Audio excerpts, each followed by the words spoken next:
mucha gente de la sociedad civil, muchísimo más de lo que se ha logrado con cualquier otra enfermedad en el ámbito de las enfermedades mentales. Entonces, pues creo que también eso es muy interesante. Gracias, doctor. Hace poquito, ¿no? Tiene que fue el día del autismo, ¿no? Sí, el 1 de abril es. Sí.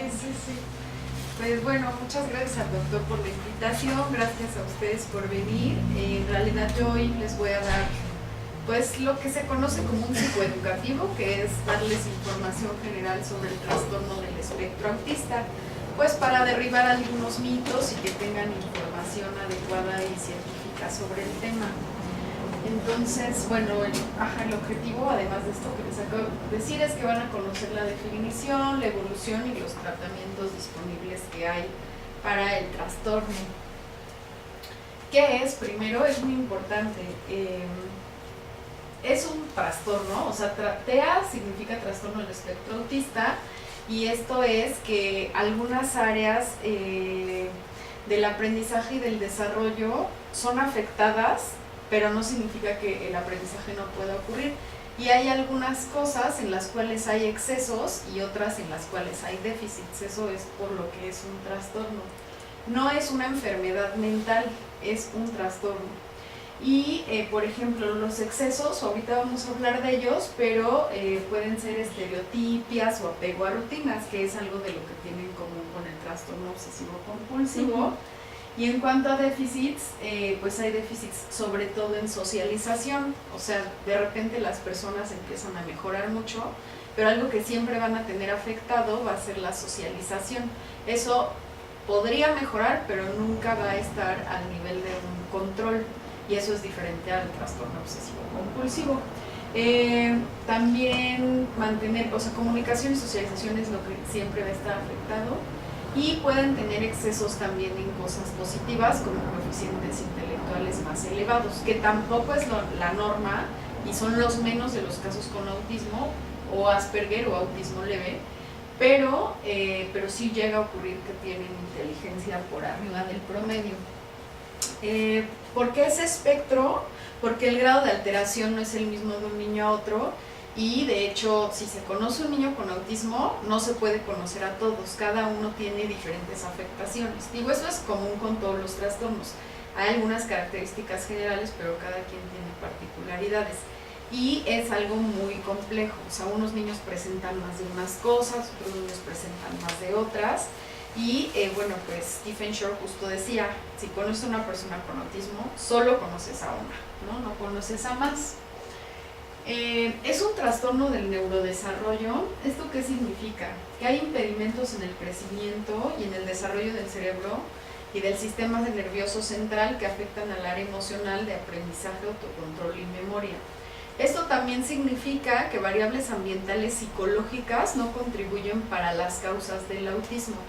Esto también podría ser diferente para el obsesivo-compulsivo, porque ahí sí hay variables psicológicas que pueden influir para que se genere el trastorno. Aquí no es así, o sea, aquí es algo que ocurre prenatalmente o a la hora del nacimiento o en los primeros meses de vida, y es del neurodesarrollo, y hay variables ambientales que sí contribuyen, pero que es, por ejemplo, puede ser algo relacionado con la alimentación, algún medicamento, algún sufrimiento durante el parto de la madre, durante el embarazo, pero no hay variables psicológicas que tengan que ver con las causas como tal del autismo. Es un trastorno también que tiene mucha influencia genética, o sea, los genes contribuyen bastante para el autismo, tiene la heredabilidad más alta de todos los trastornos en psiquiatría, es el 93%, que es elevadísimo. Esto significa que el 93% de lo que explica el trastorno viene de una base genética, y pues eso no ocurre casi en otros trastornos de psiquiatría, o sea, este es el que tiene la genética más elevada. Es multifactorial y son desconocidas las causas. Para cada caso es diferente, o sea, nunca van a ser las mismas causas para todos. Por ejemplo, si hay puede haber irregularidades neuroanatómicas, alteraciones bioquímicas cerebrales, factores genéticos, enfermedades metabólicas, trastornos inmunes, enfermedades infecciosas, factores nutricionales. ambientales tóxicos, problemas en el desarrollo fetal. Pero lo que quiero que les quede muy claro es que puede haber personas que tengan problemas en el desarrollo fetal, que es muy común, pero no por eso van a generar autismo. Entonces esa es la complicación de las causas del autismo, que a muchas personas les podrían pasar todas estas cosas y no se sabe, y no tener autismo, y entonces por eso no sabemos cuáles son las causas en realidad del autismo. Es solo multifactorial y un trastorno muy complejo. Entonces nadie sabe las causas, es algo que sigue en investigación y ni siquiera hay una causa más determinante que otra, aunque hay ciertos factores de riesgo. Por ejemplo, la edad paterna. De todas formas, como les decía, hay papás que tienen hijos de edades muy avanzadas y no tienen autismo, entonces eso no lo hace causal, eso hace que sea una relación entre la edad paterna y que probablemente pueda haber autismo, pero no es causal y nadie sabe las causas. Las áreas que se afectan en el trastorno del espectro autista, o sea, quedamos entonces que es un trastorno que presenta impedimentos en diversas áreas. Las áreas principales donde presenta impedimentos es en el desarrollo del lenguaje, como ya les había dicho, en la comunicación, en la interacción recíproca y social, en el juego. Ellos tienen un juego muy distinto al de otros niños, y en sus intereses y comportamientos. En el mundo, del 1 al 2% de las personas presentan el trastorno, que es muy alto. Se estima que la prevalencia es de 4 por cada 10.000 niños y 3 hombres por cada mujer, o sea, se presenta mucho más en hombres que en mujeres. 45% de los individuos tienen discapacidad intelectual y 70% tienen condiciones concurrentes. Existen varios marcadores en distintas edades, estos por si algún día lo llegan a ver o algo así. Yo lo llamé focos rojos y pues vamos a ir viendo qué tendría que pasar en ciertas etapas del desarrollo y qué no pasa en una persona con autismo. Para saber de autismo es muy importante también conocer el desarrollo de la niñez normal, ¿no? El desarrollo normal en la niñez, porque si no, no se puede diagnosticar autismo. O sea, si uno no conoce lo esperado en ciertas etapas del desarrollo, pues es imposible que podamos diagnosticar autismo. Nos podemos ir muy fácil con la finta de que tuviera o no tuviera, si por ejemplo es un caso muy leve, ¿no? Entonces esto es muy importante a la hora de hacer el diagnóstico. Los marcadores que se presentan entre los 3 y 6 meses en niños control o sin autismo es sonrisa social. ¿Qué es esto? O sea, un niño con autismo puede sonreír. De hecho, hay varios que sonríen muchísimo. Incluso sonríen en situaciones que no son comunes, ¿no? Que es como no tendrían que sonreír. O sea, se empiezan a carcajear, por ejemplo, frente a una pared. Y eso también es un marcador, porque a veces tenemos el mito de que los niños con autismo nunca se ríen o nunca ven a los ojos o están en una esquina dándose de golpes contra la pared en la cabeza, y eso es absolutamente falso. Presentan algunos niños sonrisa, pero nunca social, es decir, nunca se van a reír en una interacción.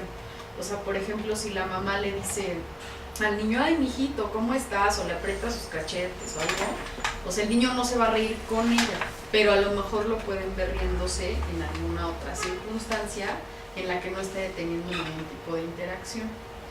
No establece contacto visual. El contacto visual, pues sí es completamente de interacción, ¿no? O sea, como que no puede establecer contacto visual de otro modo. Entonces ahí sí hay cero contacto visual. Podría quedársele viendo también mucho tiempo a ciertos objetos, esto también pasa mucho. Por ejemplo, un ventilador, cosas que giran, o sea, eso es algo que hace mucho, ver este tipo de objetos. Pero no hay un contacto con una persona visual. Y de los 3 a los 6 meses en un niño ya se espera un contacto visual. No balbucea con la intención de llamar la atención y de dar una respuesta cuando le están hablando. De hecho, muchas veces, o sea, no se orientan hacia los sonidos. Muchas veces los papás al principio creen que los niños son sordos porque no los escuchan, o sea, creen que no los escuchan, pero en realidad no les están haciendo caso y no se orientan hacia su voz. Y les mandan incluso estudios para descartar sordera. No juega con sus pies y con sus manitas, ¿no? O sea, como que jugando con ellos o tocando algunos objetos. Lo que sí puede hacer es ver sus manos y quedársele mucho tiempo viendo, por ejemplo, o ver, o que esto está así mucho tiempo, eso sí podrían hacer, pero no jugar como tal.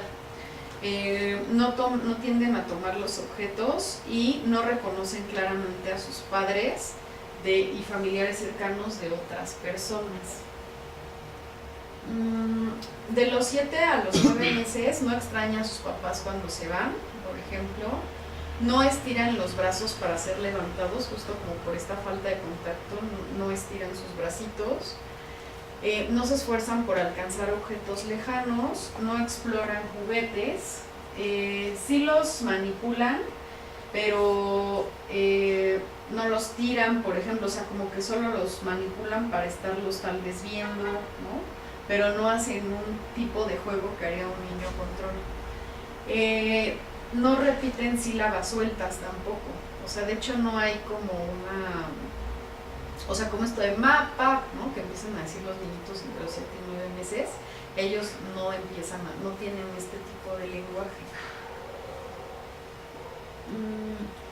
De los 9 a los 12 meses, si se les esconde un juguete, no saben que existe el juguete y no lo buscan.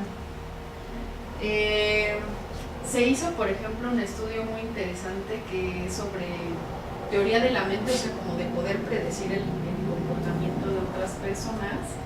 Y miren, yo se los voy a explicar con los niños. Lo que se le dice a los niños es, mira, Sally tiene una canasta y Ana tiene una cajita. Entonces Sally tiene una canica y la mete en su canasta y Sally se queda ahí muy contenta junto a su cajita. Sally se sale del cuarto y entonces Ann lo que hace es que le cambia la canica de la canasta a la cajita. Después regresa Sally. ¿Ustedes dónde creen que vaya a ir a buscar Sally su canica? En la cajita. ¿En la cajita? No, la canasta que la guardo ahí. Es que en la cajita ella no sabe que la cambiaron de lugar, o sea, ella ya se fue del cuarto. Sí. Ajá, entonces este es un examen así de teoría de la mente que también fue muy rápido, por eso tal vez no le atinó, pero generalmente esto no lo pueden saber ellos, incluso cuando se les explica no lo comprenden, porque no pueden saber cómo se están comportando las demás personas y ahí viene uno de los principales problemas en interacción. Y si les esconden un juguete, ellos no saben que pueden estarlos engañando o que está atrás de ustedes, o sea, ellos creen que ya se desapareció para siempre y no piden ni siquiera que lo sigan buscando. No dicen papá ni mamá, bueno, eso se los había hecho, pero ahora ya ni completan las palabras. No inician comunicación y no intentan imitar gestos ni sonidos sencillos. También cuando se les dice que no hacen caso. O sea, en realidad nunca le hacen caso a sus papás y este tipo de cosas, pues imagínense la dificultad para unos papás, ¿no? Que están siendo como aparentemente ignorados la mayor parte del tiempo. Sobre todo a estas edades de tan corta edad.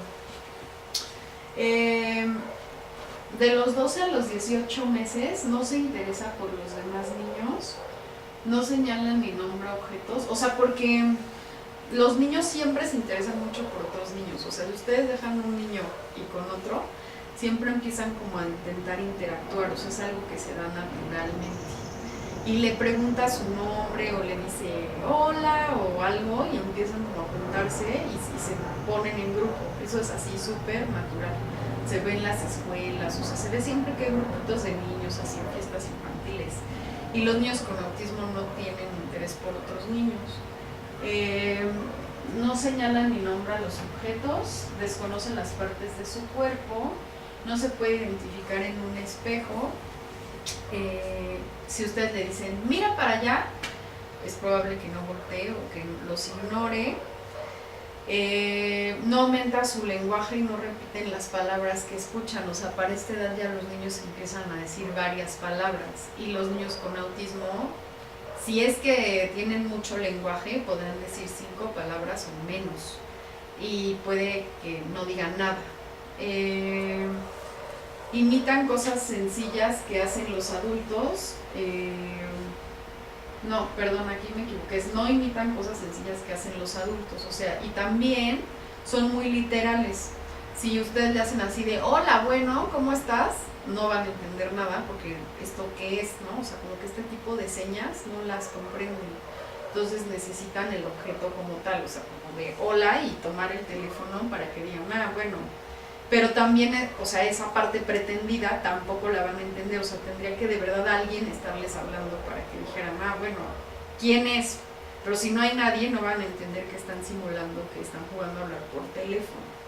Entonces eso no existe en estos niños, este tipo de juego pretendido. De los 18 a los 24 meses no dicen oraciones de 2 a 4 palabras y no pueden seguir instrucciones sencillas. A los 36 meses no muestran afecto a los demás. Esto es entre comillas, porque sí hay algunos niños que pueden, por ejemplo, abrazar a sus mamás o como que de repente hay dos tipos, ¿no? El que está como muy pegado con su mamá y la puede abrazar, y el que no, o sea, el que abraza a quien se encuentre, porque no hay una como tal diferenciación entre relaciones sociales. O sea, no hay diferenciación, por ejemplo, entre un extraño y alguien más cercano, lo cual puede resultar muy peligroso porque entonces se van con cualquier persona. O sea, es como, pues ya llegó el extraño y se van, como si le tuvieran mucha confianza, pero más que eso es que no están discriminando entre cómo es cada tipo de relación. No dice oraciones de 4 o 5 palabras, que es lo que ya se esperaría, y no juega a imitar a los adultos con muñequitos, animales o personas. O sea, como este tipo de juego de la comidita, yo te doy de comer, que es algo como muy grupal, eso ellos no lo pueden hacer. Tampoco hacen historias con sus muñecos, o sea, nunca los van a ver jugando como de hola león, hola perrito, ¿cómo estás? O sea, ese tipo de cosas nunca van a ver en el con autismo. Y de hecho eso es muy importante para el diagnóstico, o sea, para el diagnóstico muchas veces se les pone a jugar y ya uno a través del tipo de juego que tienen puede empezar a ver un marcador, ¿no? Como de autismo. Porque ellos lo que hacen es que tienen un juego muy rutinario, muy estereotipado, es como armar una torre, ¿no? Y así se la pueden aventar 3 horas y ya, ¿no? O sea, como sin hacer alguna otra cosa. Pero no hacen este tipo de historias. También pueden, como por ejemplo, voltear un carrito y estarle viendo las llantas horas, ¿no? Entonces son como tienen un juego muy establecido, muy estructurado, rutinario y con poca creatividad y como poca puerta para que los demás puedan jugar con ellos, como para iniciar una interacción, porque este tipo de juegos pues ellos los pueden hacer solos, no necesitan otra persona, se pueden estar solos y no necesitan ayuda. A los 48 meses no dicen oraciones de 5 y 6 palabras y no pueden seguir 3 órdenes consecutivas como vístete, peínate, lávate la cara, o sea, solamente pueden seguir una instrucción.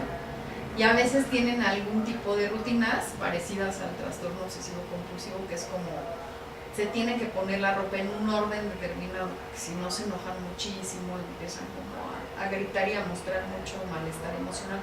Como les decía, no todos, o sea, tampoco es algo característico nuclear del autismo, pero muchos niños lo presentan, o sea, como hacer cosas rutinarias, o por ejemplo, irse siempre por el mismo camino. O sea, si les cambian el camino de su casa a la escuela, ellos se alteran muchísimo. Como siempre, no todos. Pero ese es algo que también tienen como trastorno obsesivo compulsivo. Cualquier pérdida de cualquier habilidad de lenguaje o cualquier falta de alguna habilidad de lenguaje que ya se espera a cierta edad es un indicador de sospecha de diagnóstico de autismo, ¿no? Entonces, ¿qué preguntas se tienen que hacer para investigar el desarrollo? En socialización hay que ver si abrazan como otros niños, porque como les decía, sí podrían abrazar, pues eso es único. O sea, el niño sí siente, o sea, tiene emociones y sí siente pues como esta necesidad de apego a un nivel muy distinto de otros niños, pero sí la hay, o sea, sí yo he visto muchos niños, como les digo, abrazan a su mamá, pero si por ejemplo ven unos hermanos como de la misma, como de 2 años de diferencia, o sea, y uno tiene autismo y otro no, el que no tiene autismo, pues por supuesto que va a acercarse mucho más a los demás o a abrazar mucho más a sus papás, y el de autismo pues no, o sea, como que a lo mejor es algo aislado. Si los mira cuando están jugando o hablando, si sonríen respondiendo a la sonrisa de otros y no nada más viendo como hacia un objeto, como les decía hace rato, si se enganchan en algún juego de interacción con otras personas, si hacen juegos simples, por ejemplo como el de bueno, en inglés es como el peekaboo o el de ¿dónde estoy? Y que se ponen una cobijita y aquí está, ese tipo de juego pues como que no, o sea no les llama la atención ni le hacen mucho caso tampoco. También por ejemplo si les ponen algún juguete que es para una de las pruebas diagnósticas, a lo mejor puede llamarles la atención, hay una prueba diagnóstica donde se les pone un dinosaurio o un carrito, ¿no? Para ver qué van a hacer, y entonces como que el niño controla, agarra el dinosaurio, empieza a hacer su historia o se fija mucho y te dice, mira el dinosaurio, mira cómo se está moviendo. Y el niño con autismo lo que hace es como estarse fijando en la luz o en cómo se mueve y nunca interactúa con el terapeuta con el que lo está diagnosticando con sus papás para mostrarlo, o sea, nada más es como estarle viendo ahí como los detalles del objeto, ¿no? Esto también es muy específico de autismo, muy particular. Y pues si muestra interés como por otros niños, como les decía. También si señala con el dedo, porque los niños con autismo generalmente no señalan con el dedo. Hay casos aislados que sí lo hacen, pero lo que generalmente hacen es tomar la mano de alguien y llevarlo a donde está lo que ellos quieren o necesitan, o sea, como si fuera un objeto. Entonces en vez de decir como, quiero ese reloj, o sea, yo le agarraría la mano y la llevaría para allá y le pondría la mano en la cosa que necesito. También ellos son como muy independientes, lo pongo entre comillas porque no es exactamente la definición de independencia, pero siempre intentan hacer todo solos antes de pedir ayuda. Entonces siempre van a intentar agarrar las cosas solos o treparse en alguna silla para tomar lo que ellos quieren, pero nunca van a pedir ayuda a sus padres. Sí, gesticula para decir sí o no con un movimiento de cabeza, o sea, ellos no hacen así ni así, o sea, ese tipo de movimientos no los tienen. Si dirige su atención sosteniendo los objetos para que lo miren, si hay algo raro en su lenguaje, porque también hay unos que sí hablan, pero empiezan a hablar de formas raras, o sea, como muy repetitivas, o a decir frases muy exóticas que no tienen un significado de interacción social, ¿no? Entonces hay niños que dicen pocas palabras o pocas frases, solo las que ellos quieren, pero en un contexto fuera de interacción, o sea, por ejemplo, se inventan palabras, ¿no? De repente están todo el día como aquí pa, así, repitiéndolas todo el día. Entonces, como este tipo de rarezas en lenguaje de los niños que sí llegan a hablar, también hay que prestarles mucha atención. Si muestra objetos, porque los niños sin autismo siempre tienden a llevar todo lo que se encuentran, y ahí sí hasta con desconocidos, ¿no? O a compartir cosas, como si hay un plato de papitas, agarran una papita y te la llevan. Y los niños, bueno, ya cuando son más grandes luego se empiezan a pelear para no compartir, pero cuando están chiquitos sí siempre agarran algún objeto y lo llevan a un adulto para recibir como cierta atención. Y los niños con autismo nunca van a hacer esto ni a compartir sus cosas. Si dirige al adulto tomándolo de la mano, como les había dicho. Si hay respuestas inconsistentes al hablarle por su nombre o darle órdenes. O sea, por ejemplo, pueden ustedes entrar a un cuarto y decirle su nombre y ellos pues, no voltear. Así después de varias llamadas de atención de su parte, o sea, 10 veces lo llamen, él puede a lo mejor no voltear. Si utiliza un lenguaje repetitivo o ecolálico, lo que les decía, que esté todo el día diciendo una misma palabra, ¿no? O alguna frase un poco rara o exótica. Si tiene muy buena memoria también, de repente memorizan cosas. Yo vi un caso de un niño que tenía 4 años y se sabía todos los pintores, o sea, no tenía lenguaje, pero sí decía como Picasso, Dalí, o sea, como decía muchísimos pintores, ¿no? Y como artistas, o sea, como que tenía un interés muy restringido en pintura, y era lo único que decía, o sea, no decía mamá, no decía leche, no decía quiero comer, no decía papá, pero tenía una lista como de 8 pintores que sí repetía constantemente. Entonces también cuando tienen muy buena memoria y memorizan datos que evidentemente un niño de 4 años no podría memorizar, eso también es un marcador. Si tiene conductas repetitivas, estereotipadas o motoras extrañas, ellos generalmente tampoco lo tienen todo junto, ¿no? Pero, o sea, como conductas motoras repetitivas es, por ejemplo, estar haciendo así con sus manitas o así, o aleteando mientras caminan. Hay algunos niños sin autismo, pero así casi nunca se da, que también pueden, o sea, como ponerse ansiosos y aletear. Pero la verdad es que casi, o sea, sí es un marcador visual muy claro del autismo, como el que vayan caminando así, o dando vueltas así en círculos, o así como les digo, en sus manitas, o caminando de puntitas, o como saltando y agachándose, ¿no? Siempre y cuando no sea juego. Pero eso es algo también muy común en autismo. Si tienen preocupaciones o intereses muy restringidos, como les decía del niño con la pintura, ¿no? O sea, o que estén súper obsesionados con todos los dinosaurios, pero que se sepan todo, o sea, no como de, mi juguete de dinosaurio que porque me lo dio mi mamá lo quiero mucho, no, sino como que se sepan todas las plantas o todos los dinosaurios, o sea, como un interés súper restringido, ¿no? Si solo ven una parte de los objetos, o sea, por ejemplo, que si les dan un triciclo o una bicicleta, en vez de como subirse o montarlo, lo volteen y le empiecen a girar la rueda, o en vez de rodar sus carritos, como les decía, que nada más les estén viendo así la rueda o como girando cosas, o tomando algo y algo así con ruedas y girarlo por las mesas o por el piso. Entonces eso también es muy común y que solo atiende una parte desde el objeto completo, que no tiene juego pretendido simulado como el teléfono que les explicaba. Se imita las acciones de otras personas. Esto también es un poco, es de lo menos común, o sea, como que muchos niños sí llegan a imitar, nada más que no tanto como un control, o sea, como que ahí más que no lo hagan, lo hacen mucho menos que los niños sin autismo. Porque a veces si conviven con otros niños sí los pueden llegar a imitar, o sea, como que bailan y los imitan bailando o así. Pero a través de la imitación es como también como que los niños aprenden muchas cosas, sobre todo, por ejemplo, hablar o las interacciones. Y ellos justamente como no tienen esto de imitación, pues también a veces por eso no pueden tener un desarrollo del lenguaje óptimo.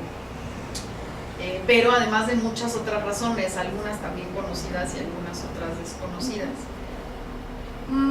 Si juega siempre de la misma forma con los juguetes, como les decía, o sea, que los forma todos, ¿no? Como que tiene un montón de juguetes de diferentes formas y él lo que hace es como formarlos así en filita, o sea, que siempre haya como un orden establecido. Eso tiene mucho en común con trastorno obsesivo-compulsivo. Sí, simetría, ¿no? Ajá, que haya como un orden siempre así de las cosas, ¿no?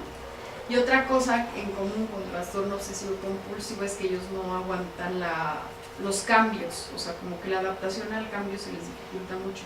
Si están jugando con algo y de repente les cambia uno el juego, que pasa mucho en las pruebas para diagnóstico, o sea, están como en una parte y les quieren cambiar el juego, se ponen a llorar y se alteran mucho. No les gusta el cambio, o sea, les gusta estar haciendo una sola cosa y que no les cambie la rutina. O como les decía, ¿no? Pues, o sea, vestirse siempre de una misma forma, irse por el mismo camino. Y si muestra apego inusual a algunos objetos extraños, ¿no? Por ejemplo, que agarre un día una piedra en la calle y así la trae todo el día. O sea, no como un objeto se le llama transicional, que es como, tal vez la cobijita que se lleva a la escuela para acordarse de su mamá, o sea, eso no es apego inusual a objetos, eso es una parte del desarrollo normal en los niños.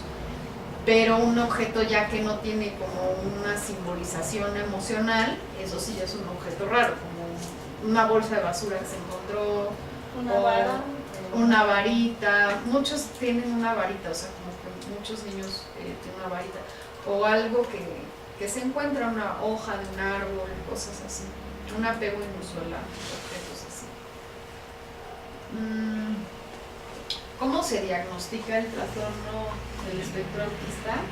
El diagnóstico es únicamente clínico y se basa en una historia clínica, en una entrevista con los padres, se recoge la información sobre todo de los padres y los familiares que están más con el niño, y después, si hay algo, o sea, en la entrevista muchas veces ya se puede saber, pero cuando es un diagnóstico de primera vez, a veces los papás, pues por el mismo dolor y que no saben qué es el autismo, como que se empiezan a imaginar cosas feas y pues no quieren tener un hijo con autismo y niegan todo lo que uno les pregunta, ¿no? Eso es muy común, o sea, como, ¿y su hija hace esto? No, mi hijo no hace eso, ¿no? O cosas que ellos ya saben que son del trastorno, pero que nos dicen, yo le voy a decir que no lo hace.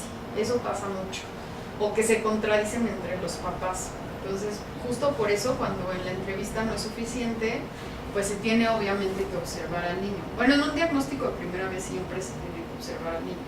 Y ya se ven todas estas características que les decía. Hay muchos instrumentos que ya las tienen, o sea, como que son juegos de interacciones sociales forzadas en donde se tiene que presionar al niño para que interactúe socialmente y ver cómo va a ser su respuesta. O sea, como juego libre, o como les decía, esto de ver cómo juega con el dinosaurio, o nosotros hacerle así con la mantita y ver si reacciona ante nosotros, ver si se nos acerca mucho aunque no nos conozca, o sea, si tiene alguna precaución.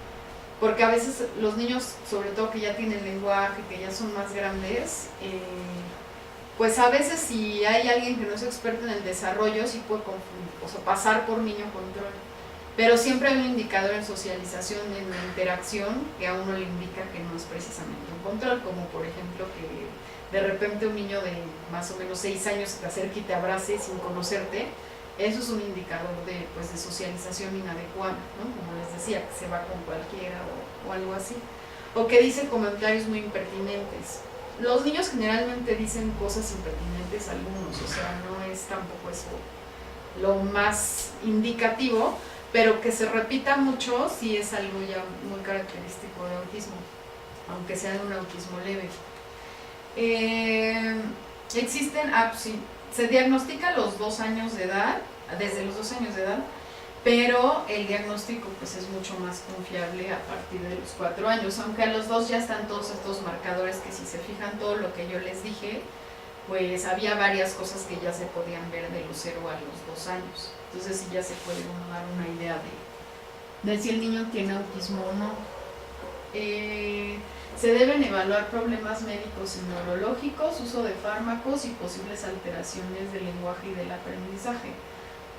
Para el diagnóstico habitual no se necesita una exploración complementaria, ni pruebas de imagen cerebral, ni electroencefalografía a veces les hacen porque tienen riesgo de convulsionar o de tener epilepsia y es un riesgo alto, bueno, como que están relacionados los trastornos, ¿no? Entonces se tiene que descartar que tengan eso, pero no para diagnosticar autismo, sino solo para ver que no haya riesgo de esto.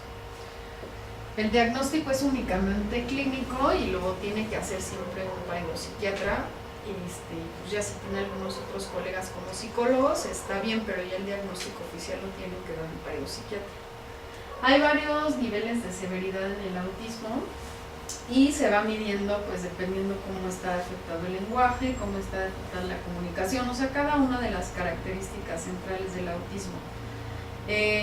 Si únicamente responde por necesidad, porque sí responden, o sea, tampoco es que nunca respondan, o sea, de repente si los llaman y si ellos quieren van a voltear, ¿no? Pero el chiste es que no siempre responden y si interactúan solo es por necesidad. Se clasifica en leve, moderado, severo, pero hay diversas clasificaciones. Como les decía, también se evalúa cómo es su juego, cuáles son sus intereses. Aquí de hecho les puse qué es lo que se evalúa en severidad. Cómo se relaciona con las personas, se evalúa qué tanto imita, cómo es su respuesta emocional. Es decir, que cuando tenga que tener miedo, por ejemplo, lo tenga, porque una vez yo tuve un caso de mi proyecto de doctorado en donde el niño se dieron cuenta que tenía autismo porque estaba en Six Flags y se metió a uno de los juegos, o sea, como que no sintió miedo y se metió a uno de los juegos y pues pudo haber muerto ahí porque era uno de unos avioncitos y lo pudo haber pegado. Entonces, un niño con trastorno sin autismo no se hubiera arriesgado tanto, o sea, como que también es una falta de miedo, o sea, como que sean emociones o exageradas en situaciones que no tendrían que exagerar tanto, o falta de emociones en situaciones que las tendrían que tener. Sobre todo miedo es como la más común.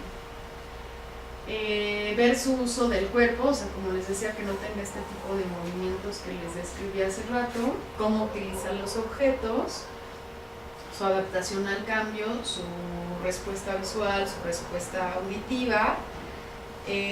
También como que tienen muchas cosas sensoriales, ¿no? Por ejemplo, que van oliendo todo o que van chupando todas las cosas. O sea, de repente esto es muy normal en los niños muy chiquititos sin autismo, pero ya cuando van creciendo en los niños de desarrollo normal esto se les va quitando. Y los niños con autismo siempre están oliendo cosas, probando cosas, tocando cosas, o de repente no soportan algunas texturas, ¿no? Por ejemplo, o necesitan que su comida esté nunca mezclada, por ejemplo, o que la tortilla solo la comen tostada en vez de caliente normal, ¿no? Eso también es un poquito parecido al TOC, ¿no? Como a veces como estas cosas de que no se vaya a tocar esto con esto. Eso también lo tienen los niños con autismo, ¿no? Como primero me como el arroz y luego me como la carne, o no como carne y solo como frutas de color rojo. O sea, esto es súper difícil para los papás, porque si no come frutas, por ejemplo, pues imagínense, ¿no? La dificultad de cómo se las van a dar, cómo se las presentan para que las coman. Pero son muy especiales algunos con las texturas, lo que les gusta comer, lo que no, y cómo se los presentan los papás para que se lo puedan comer en el plato. También lo que les decía de miedo o nerviosismo en los casos en los que debería de haberlo y no lo hay, porque es muy adaptativo el miedo, ¿no? Es algo que pues nos ayuda a movernos si es que estamos siendo amenazados, y si ellos no lo tienen, pues eso es algo muy anti la supervivencia, ¿no? Entonces es muy peligroso y alguien pues siempre los tiene que estar vigilando. ¿Cómo es su comunicación verbal? Como les decía, pues si hay palabras repetitivas, palabras raras o solo dice cierto tipo de palabras, y su comunicación no verbal que incluye miradas, sonrisas sociales. ¿Y cómo es su nivel de actividad? Porque hay algunos niños con autismo que son muy hiperactivos, ¿no? O sea, como que tienen mucha energía, y a veces también hay mucha comorbilidad con trastorno del sueño. O sea, muchas veces los niños con autismo no duermen bien, también ese es otro problema. Y bueno, ¿cómo es su respuesta intelectual? También se les hacen pruebas de respuesta intelectual esperada para su edad. Los trastornos más comunes que pueden acompañar el TEA, pues es un trastorno de alimentación o de dormir, como les comentaba hace rato, los problemas sensoriales, hipotonía, poca coordinación motriz y pica, o sea que se come todo, ¿no? O sea, como todo lo que ve así, o pues que se lo empiezan a comer. Y pues es peligroso porque muchos materiales pues no tienen por qué comerlos, ¿no? Y otros trastornos que se pueden presentar son TDAH, Tourette, que es de los tics, y de también algún tipo como de trastorno del lenguaje. ¿Cómo? El de la Tourette es tu muecas y hacer muecas, ajá, exactamente. Depresión también pueden presentar, trastorno obsesivo compulsivo, sordera, 30%, que es altísimo, presentan epilepsia y retraso mental. El autismo no se cura, pero hay tratamientos psicológicos y psiquiátricos que pueden ayudar a controlar algunos de los problemas que les mencioné. Sobre todo la parte sensorial ayuda mucho, como que medican a los niños cuando tienen un problema sensorial muy fuerte. El medicamento en los niños es algo muy delicado, pero a veces cuando los medican les ayuda, por ejemplo, a que ciertos ruidos ya no les molesten tanto, e incluso hay una hipótesis de que igual por eso pueden empezar también a hablar, porque ya no les molesta tanta sobreestimulación de las palabras que escuchan, y entonces ya como que estando eso más regulado, ellos pueden empezar a generar más lenguaje. Pero eso igual es una hipótesis. Entonces el medicamento pues es para ayudar a la mejoría de ciertos síntomas. Y también pues para ayudarles a los papás, ¿no?, al buen funcionamiento del hogar, para ayudarles a los maestros a que puedan estar los niños en la escuela y en situaciones sociales. Lo más efectivo siempre es combinar tratamiento psicológico con psiquiátrico, o sea, si un niño nada más lo van a medicar, pues como en casi todo trastorno eso no funciona, o sea, siempre tiene que tener un tratamiento psicológico y una terapia de lenguaje. También para que puedan ayudar al niño a formas de controlar problemas que se le presentan en la interacción. Por ejemplo, como que cambiar de rutinas con terapias así cognitivo-conductuales muy específicas. Esto hace que también ellos ya pueden empezar de repente a tolerar más ciertos cambios, a tener más adaptación. También ayudarles a los papás a poner límites, porque justamente como que de repente no saben manejar a los niños, ¿no? O sea, como es algo tan difícil de llevar, o sea, tener un hijo con autismo, muchísimas veces hay muy baja puesta de límites, entonces como que no saben qué hacer ni cómo ponérselos, y los necesitan muchísimo, como cualquier niño. Y pues también para ayudar a los padres a entender cómo ven el mundo sus hijos y ayudarles a los padres pues a saber cuál es el pronóstico y a que no tengan fantasías de que es algo que se están imaginando que no es, como les decía al principio, o sea, que no es el niño en un rincón golpeándose contra la pared, o sea, eso para nada es el autismo. El tratamiento, bueno, lo que les decía, debe incluir psicoeducación, o sea, esto que les estoy dando información se le tiene que dar a todos los padres. Debe haber apoyo y orientación para ellos, terapias psicopedagógicas, sobre todo enfocadas al lenguaje, terapias sensoriales, tratamiento farmacológico solo en caso de ser necesario, e intervención psicológica para el niño y para los papás. Generalmente se les da risperidona y aripiprazol, indicadas para agresión, irritabilidad, impulsividad, selectividad. Lo que les decía es casi siempre para cuestiones sensoriales, y empiezan con esto como ya poder tolerar más cambios de rutinas, empiezan a poder regular más su sueño, regular su estado de ánimo, entonces pues empiezan a mejorar bastante. Algo que no les dije es que el nivel de severidad no se puede establecer cuando el niño es muy pequeño, porque de repente empiezan a mejorar, ¿no? O sea, de repente por el tratamiento, o en realidad no se sabe muy bien por qué, hay una tendencia a que el niño mejora conforme va siendo más grande. Entonces no se le puede decir a un papá de un niño de 3 años que el autismo de su hijo es severo, porque pues no se sabe cómo va a ser después, y en realidad ya pues se tiene que establecer ya más grandes, ¿no?, el nivel de severidad, sobre todo para decírselo a los padres, porque si no pues de repente pueden espantarse, ¿no?, que sea algo muy severo, pero pues sí va a mejorar.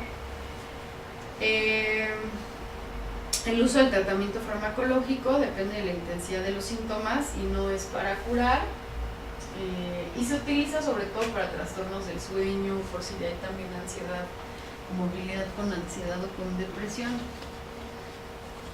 Bueno, en realidad esto está muy establecido para padres, pero ¿cómo se puede decir que el medicamento es el mejor? Bueno, en realidad los padres no son los que pueden decidirlo, porque hay padres que sí lo hacen, y que le dejan de dar medicamento y que le dan la dosis que quieren, y entonces siempre hay que aclararles que pues esa no es decisión de ellos, sino que tiene que ser una decisión que tomen junto con el psiquiatra.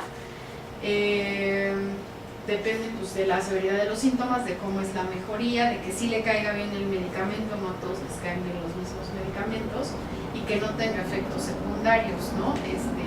Como falta de respuesta clínica, o que esté completamente, pues no sé, como justo como de estas caricaturas que se ve el niño todo drogado y que no se puede mover, y que ya no es activo y que tiene como sueño todo el tiempo, o que empieza a hacer movimientos extraños. O sea, esos efectos secundarios pues son indeseables. ¿Cuándo deja de tomar medicamentos? Bueno, pues cuando haya una mejoría conductual y de los síntomas, y que él pueda pues tener cierto autocontrol, pero eso no lo deciden los papás. ¿Tienen alguna pregunta hasta aquí? ¿O algo que quieran saber sobre autismo extra? Sí. Bueno, por decir, si el niño o niña hace los movimientos con las manos, pero también puede ir acompañado de ruidos.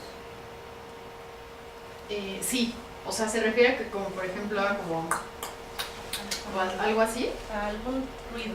Sí, sí puede ser. O sea, no necesariamente, pero podría tener esta parte repetitiva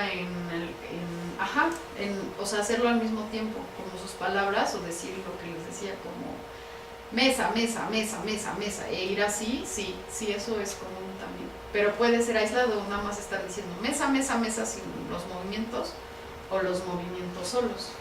Y por decir, bueno, es que yo tengo una niña que acaba de cumplir 13 años y todo lo que comentó pues realmente sí fue así, su crecimiento. Así, o sea, como todas estas las características las reúnen todas, ninguna que no. Y ahorita pues solo hace el ruido y las manos. Okay. Pero también pues sí le sigue costando mucho trabajo socializar y al igual que si se le da algo, se estanca con ese objeto y vas como tocando todo a donde vamos. Yo le digo, deja de estar tocando las cosas. Pero, bueno, yo porque yo tengo TOC, entonces a veces eso también me cuesta un poquito de trabajo porque salgo con ella y va así como tocando todo, ¿no? Parece que vas limpiando todo, no lo toques. Ok, ¿y usted la llevó a diagnóstico en algún momento? Sí. ¿Y qué le dijeron? Bueno, que tiene inmadurez neurológica. Ok, pero no le dieron un diagnóstico de autismo. No, lo que pasa es que de bebé la llevamos a que hicieran los estudios y bueno, sí sabía mucha descarga en epilepsia. Ok. O sea, ¿tiene epilepsia su niña? Bueno, ahí nos decían que era como epilepsia, niña. Okay. Y después nos dijeron que era inmadurez neurológica. Se le dio medicamento un tiempo y después su papá dijo no, como dijo. Pues a lo mejor le convendría ir a hacer un diagnóstico de nuevo. Por si no se lo... O sea, porque bueno, si reúne todas estas características que le acabo de mencionar, usted cree que sí, pues hay alguna probabilidad, pero tendría que hacerle el diagnóstico para que usted pudiera saber si sí o si no, y ya también saber qué van a, o sea, como qué hacer entre todos para que sea más fácil para todos. Pero sí, si reúne todas estas, pues sí tendría que acudir a que le hagan un diagnóstico. Yo le recomendaría, ¿no? Pero sí. Porque además, como le decía, el diagnóstico es clínico, o sea, como que estas pruebas médicas, a lo mejor pues le hicieron esto para ver epilepsia, pero no como tal para diagnóstico de autismo, pues no se usa, o sea, solo son como instrumentos extra. Entonces tal vez le convendría que le pudieran hacer un diagnóstico. Sí. Quiero aclarar una cosa también. Una su niña tiene lenguaje, o sea, tiene Sí. que sería algo que no entra en okay. O sea, que tenga bien desarrollado el lenguaje, digamos. Ok, Entonces ahí sería, cuando hay el lenguaje bien desarrollado, digamos esto que se llama, para acá me se de Asperger. Sí, puede ser Asperger. O sea, Asperger es como la variación de autismo más leve y es cuando no hay afectaciones en coeficiente intelectual y puede ser el coeficiente intelectual del promedio o coeficiente intelectual más alto. Pero si no cubre esta característica, pues se llama autismo. Se quitó del DSM-5, bueno, que es el manual estadístico de trastornos mentales, y se quitó porque muchas veces cuando, o sea, se dan diagnósticos y se dice, su hijo tiene Asperger, la gente se queda muy calmada, como que dice, entonces no tiene nada, y ya los dejan de llevar a tratamientos y ya como que ya no, pues no potencializan las máximas capacidades de los pacientes, ¿no? Bueno, de sus hijos en este caso. Entonces, pues sí se convirtió más como en que fuera un espectro y que fuera de lo más leve a lo más grave, y en realidad Asperger es autismo leve, pero ya para que sea Asperger como tal, tiene que tener esta característica de un coeficiente intelectual intacto. Y bueno, autismo leve pues también puede tener lenguaje bien desarrollado, pero siempre que haya un problema en la socialización, pues ahí sí ya se está hablando de que pudiera haber un problautismo, pero siempre tiene que haber un diagnóstico certero, ¿no? Tampoco yo le estoy diciendo como, no, yo no sé, pero si cubre algunas de estas características, pues valdría la pena que la pudiera llevar, ¿no? Porque justamente También quitaron del nuevo manual esta parte del lenguaje, lo cual pues es controversial porque muchas veces ese es el motivo de consulta de la gente, que sus niños no pueden hablar y entonces por eso van con un especialista. Pero hay casos en donde si sí hablan bien pues, y tienen todo lo demás, pues también tendrían que acudir con un especialista. Entonces, de hecho, lo quitaron, o sea, ya el lenguaje ya no es parte del diagnóstico como tal, pero es una característica muy importante de Sí, autismo. porque creo que también le iba a comentar, ha mejorado mucho en la escuela. O sea, no tiene como ese... No tiene un retraso Ajá. escolar. Pues sí, podría a lo mejor estar hablándose de algo así, pero, o sea, de Asperger, pero igual yo le recomendaría que, pues que vaya para que le hagan un diagnóstico ya formal. Ujú. Pues sí, es que no me había comentado varias características, porque bueno, yo no las había como tomado como parte. Como si Y ahorita que veo todo eso, ay, sí las reúnen. Incluso creo que aquí un parte del problema es que mucha gente con Asperger, o sea, justo con esta forma leve que Ujú. mencionas, ¿no? O sea, si le quitamos los problemas de lenguaje, ¿no? Ujú. Si alguien tiene problemas de socialización, toda la parte repetitiva, o sea, hay muchas personas con el diagnóstico de TOC que encajan. Sí, ahí hay que hacer un diferencial, por supuesto. Y a veces es muy difícil, incluso Sí, claro. en la clínica, porque puede uno tener los dos. O pueden estar comórbidos al final. Sí, y al día de hoy no hay una prueba pues, ni molecular ni nada, ¿no? De que No, todavía solo se clínica. sepa la diferencia, y a veces hay estos casos donde Se cumple traslapa. criterios para los dos, ¿no? Y se puede quedar como con los dos diagnósticos, que Sí. no tengamos una causa con ambos. En el A2G, doctor, ahí, es que el A2G está muy bien, es un instrumento que usan para diagnóstico y hay para varias edades. Y ahí más bien se hacen las pruebas para medir socialización, o sea, más que conductas repetitivas o sí. Y ahí por eso da como un muy buen diagnóstico, porque ahí sí se ve, o sea, bajo presión, cómo están los chicos reaccionando a ciertas situaciones sociales. Que a lo mejor en TOC no sería esa reacción, ¿no? Y ya tendrían todas las características que se traslapan, pero ya aquí el diagnóstico pues, es más enfocado a socialización. Y hay mucha gente, o sea que, bueno, a mí en mi proyecto de doctorado me llegaron muchos comentarios de mamás que me decían, es que mi esposo lo tiene, pero nunca se lo diagnosticó.